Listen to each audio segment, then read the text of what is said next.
ओम शांति 7 जुलाई 2024 अव्यक्त महावाक्य पुनरावृत्ति 11/11/2000 मुरलीर सारांश संपूर्णतार निकटवर्ती होई प्रत्यक्षतार श्रेष्ठ समय को निकट को आण। संपूर्णतार निकटवर्ती होई प्रत्यक्षतार श्रेष्ठ समय को निकट को आण। आज बाप दादा निजर होलीएस्ट अर्थात सर्वश्रेष्ठ पवित्र, हाईएस्ट अर्थात सर्वोच्च, लकीएस्ट अर्थात श्रेष्ठ भाग्यवान तथा मीठारू मीठा संतान मानकु देखुछंती। सारा विश्व रे समय अनुसार अनेक होलीएस्ट आत्मा माने जन्म नहीं आसीछंती। तुमे माने मध्य होलीएस्ट अट, किंतु तुम्हें श्रेष्ठ आत्मा माने निजे प्रकृति जीत होई प्रकृति को मध्य सतो प्रदान करी देउछ। तुम मानकर पवित्रतार शक्ति प्रकृति को मध्य सतो प्रदान पवित्र करी देउछि। सेथिपाई तुमे समस्ते प्रकृतिर एही शरीर को मध्य सतो प्रदान पवित्र शरीर रूपरे प्राप्त करुछ। तुम मानकर पवित्रतार शक्ति विश्वर जड़ चेतन समस्त को पवित्र करि देउछि। सेथिपाई तुम मानको शरीर मध्य सतो प्रधान प्राप्त हेउछि। आत्मा मध्य पवित्र, शरीर मध्य पवित्र एवं प्रकृतिर साधन मध्य सतो प्रधान पवित्र होई जाउछि। सेथिपाई तुमे माने सारा विश्व रे होलीएस्ट आत्मा अट। कौन होलीएस्ट अट तो निजको सारा विश्व रे होलीएस्ट आत्मा मने करुछ, ता सहित हाईएस्ट मध्य अट। काहेकि ना हाईएस्ट अट, काहेकि ना उच्चरु उच्च भगवान को चिन्हि पारिछ। उच्चरु उच्च पितांक द्वारा उच्चरु उच्च आत्मा होई जाइछ। साधारण स्मृति वृत्ति दृष्टि कृति सब किछि परिवर्तन होई श्रेष्ठ स्मृति स्वरूप श्रेष्ठ वृत्ति श्रेष्ठ दृष्टि हो जाइछि। जदि कहा सहित भी मिसुछ तेबे केउ मनोभाव रे मिसुछ? भाई भाईर मनोभाव रे, आत्मिक दृष्टि रे, कल्याणर भावना रे तथा प्रभु परिवारर परिचय रे मिसुछ। तेणु हाईएस्ट होई गल ना, परिवर्तन होई गला ना। एवं लकीएस्ट मध्य केते अट? दुनियार कौनसी ज्योतिष तुमर भाग्य रेखा तैयारी करी नहीं। स्वयं भाग्य विधाता तुम मानकर भाग्यर रेखा आंकी देइछंती एवं केते बड़ ग्यारंटी मध्य देइछंती। 21 जन्मर भाग्य रेखारे अविनाशी पितांक ठारू ग्यारंटी नहीं जाइछ।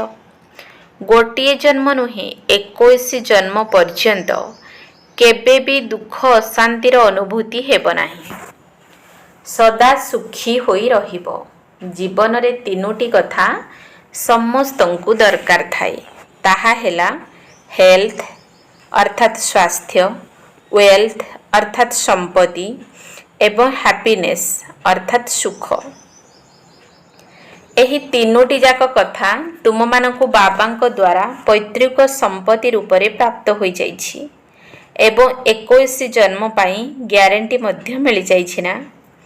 तेबे समस्ते ग्यारंटी नेइछ तो? पछवालांकु ग्यारंटी मिलिछि? समस्ते हाथ उठाइछंती, बहुत भल कथा। संतान हेबा अर्थ पितांक द्वारा संपत्ति मिलिबा। कौन एबे एबे संतान हेउछ ना पूर्वरु होई सारिछ? संतान केही भी धीरे धीरे हुअन्ति नाही। जन्म नेल अर्थात संतान हेल। जन्म हेबा मात्रके पितांकर संपत्तिर अधिकारी होईगल। तेणु एही भली श्रेष्ठ भाग्य बाबांक द्वारा एबे ही प्राप्त करिनेल। पुणी तुमे माने सबुठारु धनशाली मध्य अट। तुमे माने ब्राह्मण अट, क्षत्रिय नुहे। ब्राह्मण आत्मा निश्चयर सहित अनुभव करुछि जे मु श्रेष्ठ आत्मा, अमुक समुक नुहे।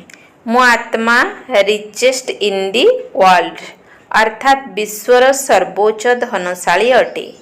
जदि ब्राह्मण अट तेबे रिचेस्ट इन दि वर्ल्ड अट कहीं ब्राह्मण आत्मा पाई परमात्मा स्मृति द्वारा प्रति पादरे पदम्र रोजगार जमा हेउछि।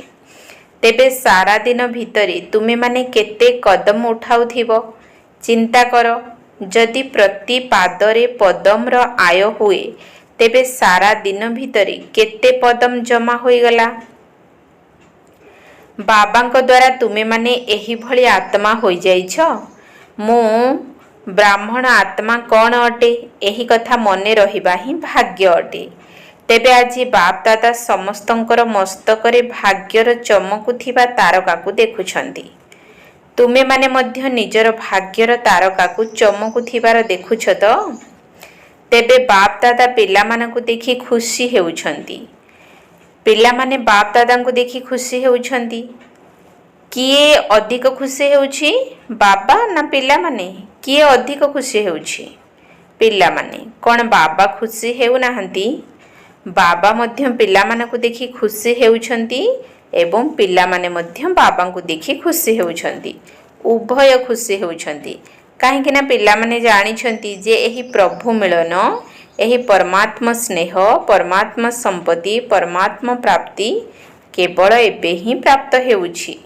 तेणु एबे नुहे तो केबे नुहे। बाप दादा एबे केवल गोटिए कथा पिला मानक आगरे दोहराउछंती। ताहा कौन होइथिबो बुझी तो सारिलणी ना। बाप दादा एही कथा दोहराउछंती जे एबे श्रेष्ठ समय को निकट को आण। एहा हेउछि सारा विश्वर आत्मा मानकर अंतरर कथा।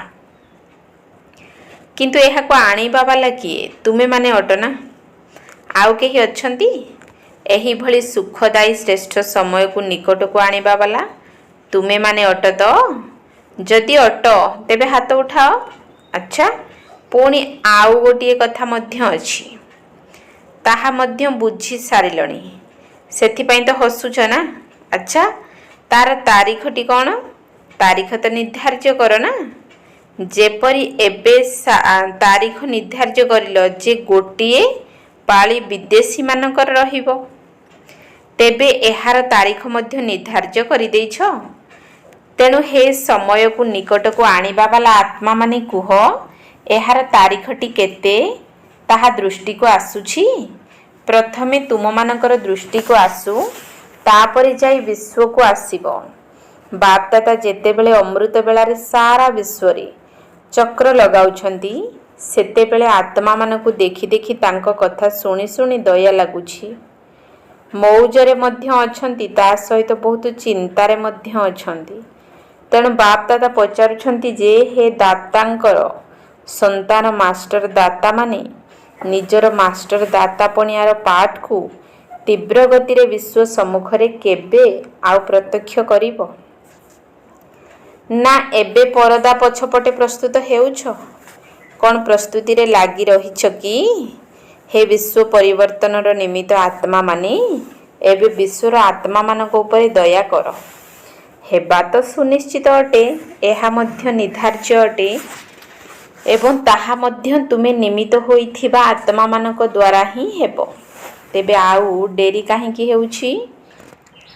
बाप दादा एही गोटिए उत्सव देखिबाकू चाहुछंती जे प्रत्येक ब्राह्मण संतानर अंतରରେ प्रसन्नतार एवं संपूर्णतार पताका उडुथिबार देखा जाऊ।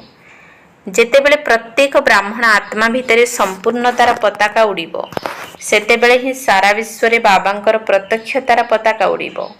तेणु एही भली ध्वजारोहण उत्सव बाप दादा देखिबाकू चाहुछंती।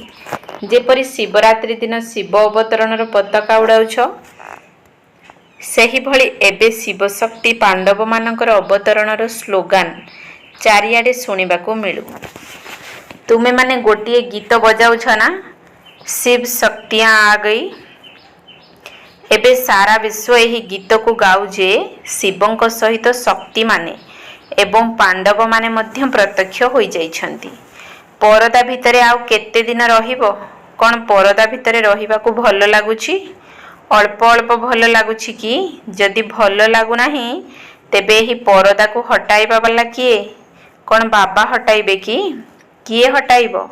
ड्रामा हटाइबो ना तुमे माने हटाइबो?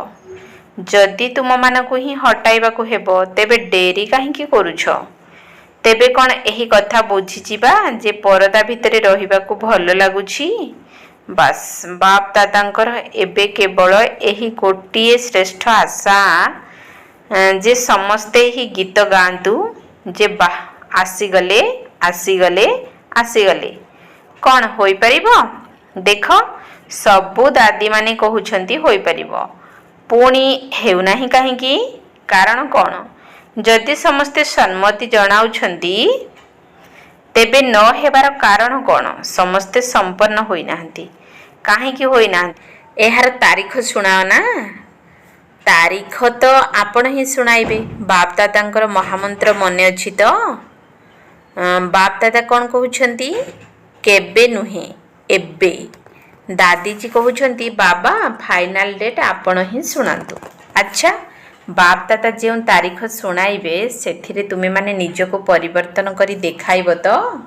कौन पांडव माने प्रतिश्रुति रक्षा करिब तो पक्का। जदि तळ उपर करिल तेबे कौन करिबाको हेबो। जदि आपण डेट निर्धार्य करिवे तेबे केही भी तळ उपर करिवे नाही। तेबे समस्तंको अभिनंदन। अच्छा एबे तारीख सुनाइब।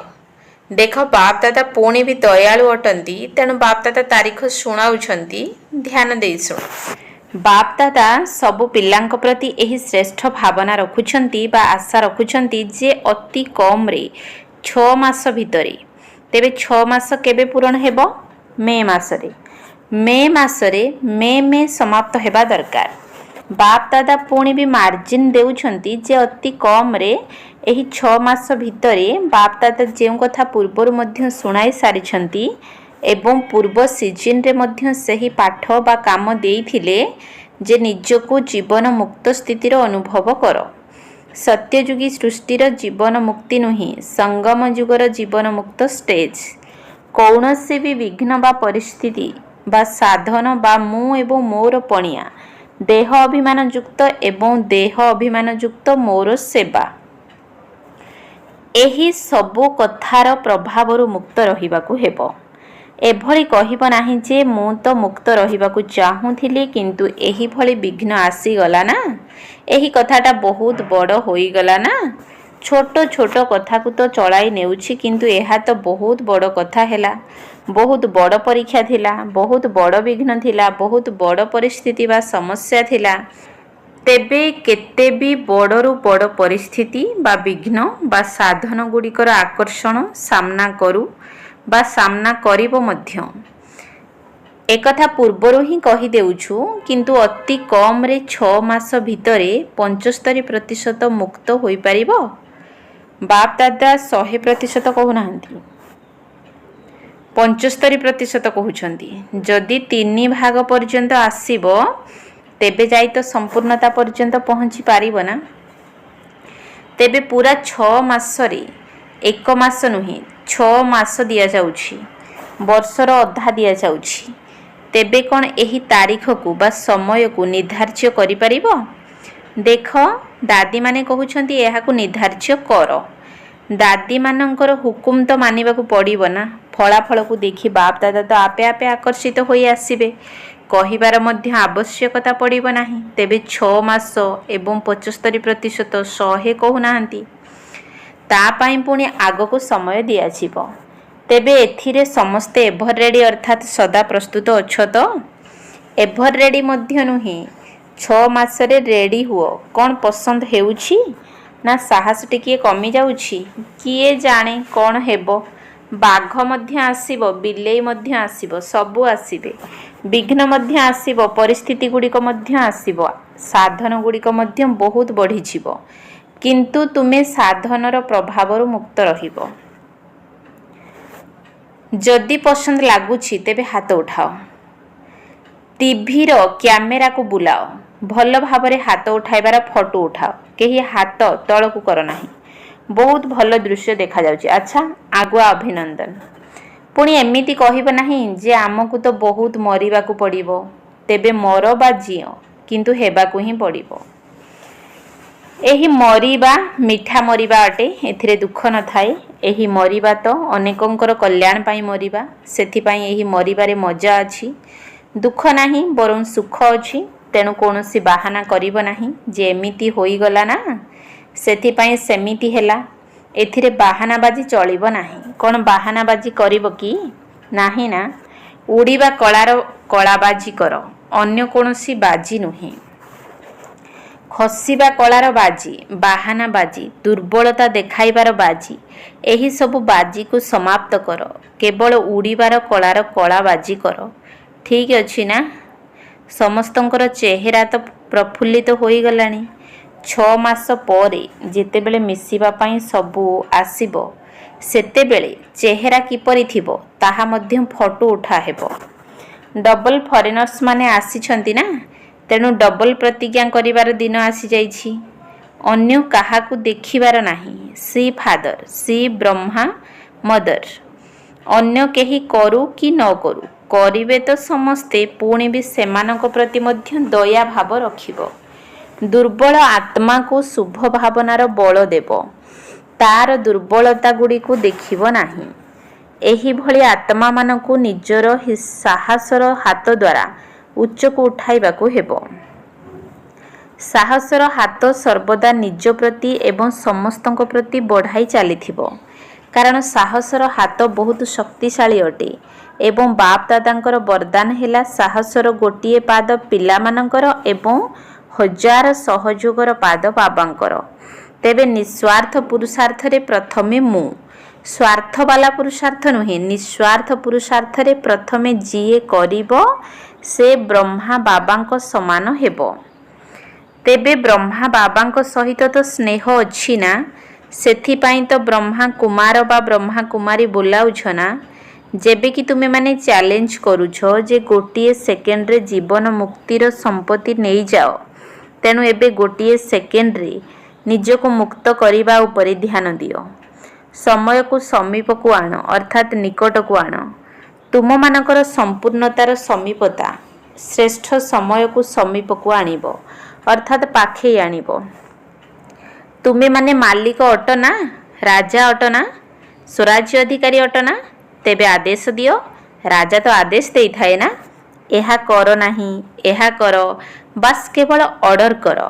ଏବେ ଏବେ ମନକୁ ଦେଖ, କାହିଁକି ନା ମନ ହେଉଛି ମୁଖ୍ୟମନ୍ତ୍ରୀ। ତେଣୁ ହେ ରାଜା, ନିଜର ମନମନ୍ତ୍ରୀକୁ ଆଦେଶ ଦେଇ ଅଶରୀରୀ ବିଦେହୀ ସ୍ଥିତିରେ ସ୍ଥିତ କରିପାରିବ। ଏବେ ଗୋଟିଏ ସେକେଣ୍ଡ ଭିତରେ ଆଦେଶ ଦିଅ। 5 ମିନିଟ୍ ଡ୍ରିଲ୍। ଆଚ୍ଛା, ସର୍ବଦା ଲଭଲିନ୍ ଏବଂ ଲକି ଅର୍ଥାତ୍ ଭାଗ୍ୟବାନ ଆତ୍ମାମାନଙ୍କୁ, ବାପ ଦାଦାଙ୍କ ଦ୍ୱାରା ପ୍ରାପ୍ତ ହୋଇଥିବା ସର୍ବପ୍ରାପ୍ତିର ଅନୁଭବୀ ଆତ୍ମାମାନଙ୍କୁ, ସ୍ୱରାଜ୍ୟ ଅଧିକାରୀ ହୋଇ ନିଜର ଅଧିକାର ଦ୍ୱାରା ସ୍ୱରାଜ୍ୟ ଚଳାଉଥିବା ଶକ୍ତିଶାଳୀ ଆତ୍ମାମାନଙ୍କୁ, ସର୍ବଦା ଜୀବନମୁକ୍ତ ସ୍ଥିତିର ଅନୁଭବୀ ସର୍ବୋଚ୍ଚ ଆତ୍ମାମାନଙ୍କୁ, ଭାଗ୍ୟ ବିଧାତାଙ୍କର ଶ୍ରେଷ୍ଠ ଭାଗ୍ୟର ରେଖା ଦ୍ୱାରା ଶ୍ରେଷ୍ଠ ଭାଗ୍ୟବାନ ଆତ୍ମାମାନଙ୍କୁ, ସର୍ବଦା ପବିତ୍ରତାର ଦୃଷ୍ଟି ବୃତ୍ତି ଦ୍ୱାରା ସ୍ୱପରିବର୍ତ୍ତନ ତଥା ବିଶ୍ୱ ପରିବର୍ତ୍ତନ କରୁଥିବା ହୋଲିଏଷ୍ଟ ଆତ୍ମାମାନଙ୍କୁ, ବାପ ଦାଦାଙ୍କର ସ୍ନେହ ସମ୍ପନ୍ନ ଶୁଭେଚ୍ଛା ଏବଂ ନମସ୍ତେ। ଆତ୍ମିକ ସନ୍ତାନମାନଙ୍କର ଆତ୍ମିକ ବାପ ଦାଦାଙ୍କୁ ନମସ୍ତେ ନମସ୍ତେ ନମସ୍ତେ, ସୁପ୍ରଭାତ। ଡବଲ ବିଦେଶୀ ଅତିଥିମାନଙ୍କ ସହିତ ସାକ୍ଷାତ। କଲ୍ ଅଫ୍ ଟାଇମ୍ ଅର୍ଥାତ୍ ସମୟର ଡାକରା କାର୍ଯ୍ୟକ୍ରମରେ ଆସିଥିବା ଅତିଥିମାନଙ୍କ ସହିତ ସାକ୍ଷାତ। ସମସ୍ତେ ନିଜର ମିଠା ଘରେ ମିଠା ପରିବାରରେ ପହଞ୍ଚି ଯାଇଛ ନା? ଏହି ଛୋଟିଆ ମିଠା ପରିବାର ପ୍ରିୟ ଲାଗୁଛି ନା? ଏବଂ ତୁମେମାନେ ମଧ୍ୟ କେତେ ପ୍ରିୟ ହୋଇଯାଇଛ। ସର୍ବପ୍ରଥମେ ପରମାତ୍ମାଙ୍କର ପ୍ରିୟ ହୋଇଯାଇଛ ନା? କ'ଣ ହୋଇଯାଇଛ ନା ହେବ? ଦେଖ, ଆପଣମାନଙ୍କୁ ଦେଖି ସମସ୍ତେ କେତେ ଖୁସି ହେଉଛନ୍ତି। କାହିଁକି ଖୁସି ହେଉଛନ୍ତି ଜାଣିଛ? ସମସ୍ତଙ୍କର ଚେହେରାକୁ ଦେଖ, ବହୁତ ଖୁସି ହେଉଛନ୍ତି। କାହିଁକି ଜାଣିଛ? କାହିଁକି ନା ଏମାନେ ଜାଣିଛନ୍ତି ଯେ ତୁମେମାନେ ଈଶ୍ୱରୀୟ ସନ୍ଦେଶ ଦାତା ହୋଇ ଆତ୍ମାମାନଙ୍କୁ ସନ୍ଦେଶ ଦେବାର ନିମିତ୍ତ ଅଟ। 5ଟି ଯାକ ମହାଦ୍ୱୀପରୁ ଅତିଥିମାନେ ଆସିଛନ୍ତି। ତେଣୁ 5ଟି ଯାକ ଖଣ୍ଡ ଅର୍ଥାତ୍ ମହାଦ୍ୱୀପରେ ସନ୍ଦେଶ ପହଞ୍ଚିଯିବ। ଏହା ସହଜ ଅଟେ ନା? ବହୁତ ଭଲ ପ୍ଲାନ୍ କରିଛନ୍ତି। ଏଥିରେ ପରମାତ୍ମାଙ୍କ ଠାରୁ ଶକ୍ତି ଭରିବା ସହିତ ପରିବାରର ସହଯୋଗ ନେଇ ଆଗକୁ ବଢ଼ିଚାଲ। ସମସ୍ତଙ୍କର ସଂକଳ୍ପ ବାପଦାଦାଙ୍କ ପାଖରେ ପହଞ୍ଚିଛି। ବହୁତ ଭଲ ଭଲ ସଂକଳ୍ପ ଚାଲୁଛି ନା? ମନେ ମନେ ପ୍ଲାନ୍ କରୁଛ। ତେବେ ପ୍ଲାନ୍କୁ ପ୍ରାକ୍ଟିକାଲ ଅର୍ଥାତ୍ କାର୍ଯ୍ୟକାରୀ କରିବା ପାଇଁ ତୁମମାନଙ୍କର ସାହସ ସହିତ ବାବାଙ୍କର ଏବଂ ବ୍ରାହ୍ମଣ ପରିବାରର ସହଯୋଗ ମଧ୍ୟ ରହିବ। କେବଳ ତୁମମାନଙ୍କୁ ନିମିତ୍ତ ହେବାକୁ ପଡ଼ିବ, ବାସ୍, ଆଉ କୌଣସି ମେହନତ କରିବାର ନାହିଁ। ମୁଁ ପରମାତ୍ମା କାର୍ଯ୍ୟରେ ନିମିତ୍ତ ଅଟେ। ଯେତେବେଳେ ବି କୌଣସି କାର୍ଯ୍ୟ କରିବାକୁ ଯାଉଛ, ସଂକଳ୍ପ କର, ବାବା ମୁଁ ସେବା କରିବା ପାଇଁ ପ୍ରସ୍ତୁତ। ଏକ ଇନଷ୍ଟ୍ରୁମେଣ୍ଟ ଅର୍ଥାତ୍ ଯନ୍ତ୍ର ଅଟେ। ତେବେ ତାକୁ ଚଲାଇବା ବାଲା ଆପେ ଆପେ ଚଲାଇବେ। ଏହିଭଳି ନିମିତ୍ତ ଭାବ ତୁମମାନଙ୍କର ମୁଖମଣ୍ଡଳରେ ନିର୍ମାଣ ଏବଂ ନିର୍ମାଣ ଭାବକୁ ପ୍ରତ୍ୟକ୍ଷ କରିଦେବ।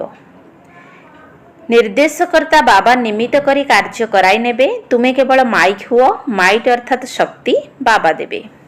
ତେଣୁ ଏହା ସହଜ ଅଟେ ନା? ତେଣୁ ନିଜକୁ ନିମିତ୍ତ ମନେ କରି ଯୋଗଯୁକ୍ତ ହୋଇ ସେବାରେ ହାଜର ହୋଇଯାଅ, ବାସ୍। ତେବେ ତୁମମାନଙ୍କର ଚେହେରା ଆପେ ଆପେ ସେବାର ନିମିତ୍ତ ହୋଇଯିବ। କେବଳ ବାଣୀ ଦ୍ୱାରା ସେବା କରିବ ନାହିଁ, କିନ୍ତୁ ତୁମମାନଙ୍କର ଚେହେରାରେ ମଧ୍ୟ ଆନ୍ତରିକ ଖୁସି ଦେଖାଯିବ। ଏହାକୁ ହିଁ କୁହାଯାଏ ଅଲୌକିକତା। ଏବେ ତ ତୁମେମାନେ ଅଲୌକିକ ହୋଇଗଲ ନା? ଲୌକିକ ପଣିଆ ତ ସମାପ୍ତ ହୋଇଗଲା ନା? ମୁଁ ଏକ ଆତ୍ମା, ଏହା ହିଁ ଅଲୌକିକତା ଅଟେ। ମୁଁ ଅମୁକ, ଏହା ଲୌକିକ। ତେଣୁ ତୁମେମାନେ କିଏ ଅଟ? ଅଲୌକିକ ନା ଲୌକିକ? ଅଲୌକିକ ଅଟ ନା? ବହୁତ ଭଲ। ବାପଦାଦା ବା ପରିବାରର ସମ୍ମୁଖରେ ପହଞ୍ଚିଗଲ। ଏହା ବହୁତ ଭଲ ସାହସର କଥା। ଦେଖ, ତୁମେମାନେ ମଧ୍ୟ କୋଟିକ ଭିତରେ କେହି ଅଟ ନା? ସେଠାରେ କେତେ ବଡ଼ ଗ୍ରୁପ ଥିଲା। ସେଥିରୁ ତୁମେମାନେ କେତେ କ'ଣ ଆସିଛ। ତେଣୁ କୋଟିକ ଭିତରେ କେହି ହେଲ ନା? ବହୁତ ଭଲ। ବାପଦାଦାଙ୍କୁ ଏହି ଗ୍ରୁପ ପସନ୍ଦ ଅଟେ। ଏମାନଙ୍କୁ ଦେଖ କେତେ ଖୁସି ହେଉଛନ୍ତି। ତୁମମାନଙ୍କ ଠାରୁ ଏମାନେ ଅଧିକ ଖୁସି ହେଉଛନ୍ତି, କାରଣ ସେବାର ପରିଣାମକୁ ସାମ୍ନାରେ ଦେଖି ଖୁସି ହେଉଛନ୍ତି। ମେହନତର ଫଳ ମିଳିଗଲା, ସେଥିପାଇଁ ଖୁସି ହେଉଛନ୍ତି ନା? ଆଚ୍ଛା, ଏବେ ତ ବାଳକ ହିସାବରେ ମାଲିକ ଅଟ। ବାଳକ ଅର୍ଥାତ୍ ପୁତ୍ରକୁ ସବୁବେଳେ ମାଷ୍ଟର ଅର୍ଥାତ୍ ମାଲିକ କୁହାଯାଏ। ଆଚ୍ଛା, ବରଦାନ। ସଫଳ କରିବାର ବିଧି ଦ୍ୱାରା ସଫଳତାର ବରଦାନ ପ୍ରାପ୍ତ କରିବା ବାଲା ବରଦାନୀ ମୂରତ ହୁଅ। ସଫଳ କରିବାର ବିଧି ଦ୍ୱାରା ସଫଳତାର ବରଦାନ ପ୍ରାପ୍ତ କରିବା ବାଲା ବରଦାନୀ ମୂରତ ହୁଅ। ସଙ୍ଗମ ଯୁଗରେ ତୁମମାନଙ୍କୁ ସମ୍ପତ୍ତି ମଧ୍ୟ ମିଳୁଛି ଏବଂ ବରଦାନ ମଧ୍ୟ ମିଳୁଛି। ସଫଳ କର ଏବଂ ସଫଳତା ପାଅ। ସଫଳ କରିବା ହେଲା ବୀଜ ଏବଂ ସଫଳତା ହେଲା ଫଳ। ଯଦି ବୀଜ ଭଲ ହୋଇଥିବ କିନ୍ତୁ ସେଥିରୁ ଫଳ ମିଳିବ ନାହିଁ, ଏହା ହୋଇପାରିବ ନାହିଁ। ତେଣୁ ଯେପରି ଅନ୍ୟମାନଙ୍କୁ କହୁଛ ନିଜର ସମୟ, ସଂକଳ୍ପ ଏବଂ ସମ୍ପତ୍ତିକୁ ସଫଳ କର, ସେହିପରି ନିଜର ସବୁ ପ୍ରକାରର ସମ୍ପତ୍ତି ଗୁଡ଼ିକର ତାଲିକାକୁ ଚେକ୍ କର ଯେ କେଉଁ ସମ୍ପତ୍ତି ସଫଳ ହେଲା ଏବଂ କେଉଁଠି ବ୍ୟର୍ଥ ହେଲା। ଯଦି ନିଜର ସବୁକିଛି ସଫଳ କରିଚାଲିବ, ତେବେ ସର୍ବସମ୍ପତ୍ତିରେ ସମ୍ପନ୍ନ ବରଦାନୀ ମୂରତ ହୋଇଯିବ। ସ୍ଲୋଗାନ। ପରମାତ୍ମାଙ୍କ ଠାରୁ ଆୱାର୍ଡ ଅର୍ଥାତ୍ ପୁରସ୍କାର ନେବା ପାଇଁ ହେଲେ ବ୍ୟର୍ଥ ଏବଂ ନକାରାତ୍ମକକୁ ଆଭଏଡ୍ କର ଅର୍ଥାତ୍ ଦୂରେଇ ରୁହ। ପରମାତ୍ମାଙ୍କ ଠାରୁ ଆୱାର୍ଡ ଅର୍ଥାତ୍ ପୁରସ୍କାର ନେବା ପାଇଁ ହେଲେ ବ୍ୟର୍ଥ ଏବଂ ନକାରାତ୍ମକକୁ ଆଭଏଡ୍ କର ଅର୍ଥାତ୍ ଦୂରେଇ ରୁହ। ଓମ୍ ଶାନ୍ତି।